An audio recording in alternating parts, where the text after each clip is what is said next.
Hi hello नमस्कार, मी आहे स्वाती आणि तुम्हा सर्वांचं माझ्या चॅनलमध्ये खूप स्वागत आहे।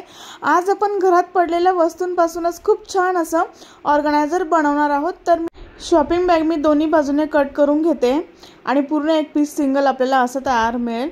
त्यानंतर या शॉपिंग बॅगमधून आपल्याला जेवढा कपडा लागतोय तेवढा मी कट करून घेते आणि मग तुम्हाला मी याचं मेजरमेंट सांगते। तर मी एवढा कपडा जो आहे तो त्यातून कट करून घेतलेला आहे। त्यानंतर याची रुंदी जी आहे ती आपल्याला 8.5 इंच ठेवायची आहे आणि लांबी जी आहे ती 14 इंच ठेवायची आहे। त्यानंतर इथे मी एक कपडा घेतलेला आहे। कपडा मी खाली ठेवलेला आहे, कपड्याची सरळ बाजू खाली आहे, मध्ये उलटी बाजू आहे। त्यानंतर वरती मी शॉपिंग बॅग ठेवली, नंतर अस्तर ठेवून सगळ्या बाजूने शिवून घेतलेला आहे आणि असा एक सिंगल पीस आपला तयार झालेला आहे 8.5 बाय 14 इंचाचा। त्यानंतर इथे मी 1.5 इंचाची स्ट्रिप घेतलेली आहे। अशा पद्धतीने कपडा ठेवून आपल्या दोन्ही बाजूने थोडीशी ब्रॉड पाइपिंग करून घ्यायची आहे।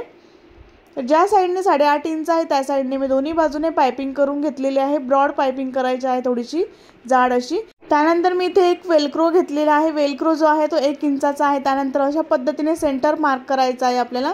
सेंटर पासून आपल्याला इथे 1 इंचावरती मार्किंग करून मग आपल्याला इथे वेलक्रो जोडायचा आहे सेंटर मध्ये।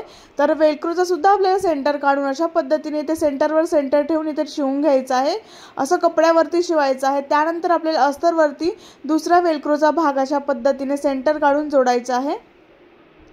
तर इथे एक वेलक्रो आणि इथे एक वेलक्रो आपल्याला जॉईन करायचं। इथे सुद्धा आपल्याला 1 इंचावरती मार्किंग करून वेलक्रोचा सुद्धा सेंटर काढून आपल्याला इथे अशा पद्धतीने दोन्ही वेलक्रो जॉईन करून घ्यायचे आहेत। तर दोन्ही वेलक्रो जे आहेत ते मी इथे शिवून घेतलेले आहेत। इथे तुमच्याकडे वेलक्रो असेल तर तुम्ही इथे टीच बटन लावू शकता। त्यानंतर इथे मी चेन घेतलेली आहे आणि चेनची जी लांबी आहे ती मी 9 इंच घेतलेली आहे आणि त्यानंतर इथे पाइपिंग जी आहे ती चेनवरती ठेवून इथे सरळ शिवून घ्यायची आहे। तर मी ते शिवून घेतलेली आहे। त्यानंतर अशा पद्धतीने फोल्ड करायचं आहे।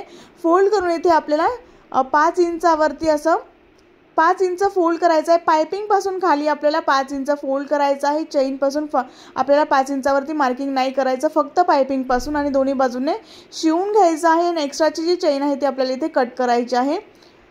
त्यानंतर आपल्याला इथे जी चेन आहे त्याच्यावरती सुद्धा आपल्याला अशा पद्धतीने कपडा ठेवून असं फोल्ड करून इथे सुद्धा ब्रॉड थोडीशी पाइपिंग करून घ्यायची आहे। 1.5 इंचाची स्ट्रिप घेऊन चेनच्या वरती मी दोन्ही बाजूने पाइपिंग करून घेतलेली आहे, थोडी ब्रॉड केलेली। त्यानंतर साइडने सुद्धा आपल्याला पाइपिंग करून घ्यायची आहे, थोडीशी ब्रॉड इथे सुद्धा। तर खूप छान अशी मी दोन्ही बाजूने पाइपिंग करून घेतलेली आहे। पाइपिंग फिनिशिंगने करायची आहे तरच हे सुंदर दिसेल। त्यानंतर इथे आपण मोबाईल ठेवू शकतो। तुमचा 8 इंच लांबीचा मोबाईल इथे मस्त बसू शकतो। त्यानंतर छोटी डायरी, पैसे वगैरे किंवा कार्ड वगैरे तुम्ही यामध्ये ठेवू शकता आणि पर्स तुम्ही कॅरी करू शकता। त्यानंतर इथे वेलक्रोच्या जी लाईन असतात त्या दिसू नयेत म्हणून आपल्याला इथे शिलाई दिसू नये म्हणून तुम्ही इथे एखादा शो पीस लावू शकतात, बटन वगैरे अशा पद्धतीने तुम्ही इथे बटन लावू शकतात आणि छान असं डेकोरेट करू शकतात। त्यानंतर याची उंची जी आहे ती 5.5 इंच तयार झालेली आहे, लांबी जी आहे ती 8.5 इंच तयार झालेली आहे। दिसायला खूप छान दिसते ही पर्स, बनवायला तेवढी सोपी आहे। तुम्हाला हा व्हिडिओ आवडला असेल तर एक लाईक नक्की करा, शेअर करा आणि सबस्क्राइब करायला विसरू नका। नेक्स्ट व्हिडिओमध्ये भेटू, तोपर्यंत बाय बाय।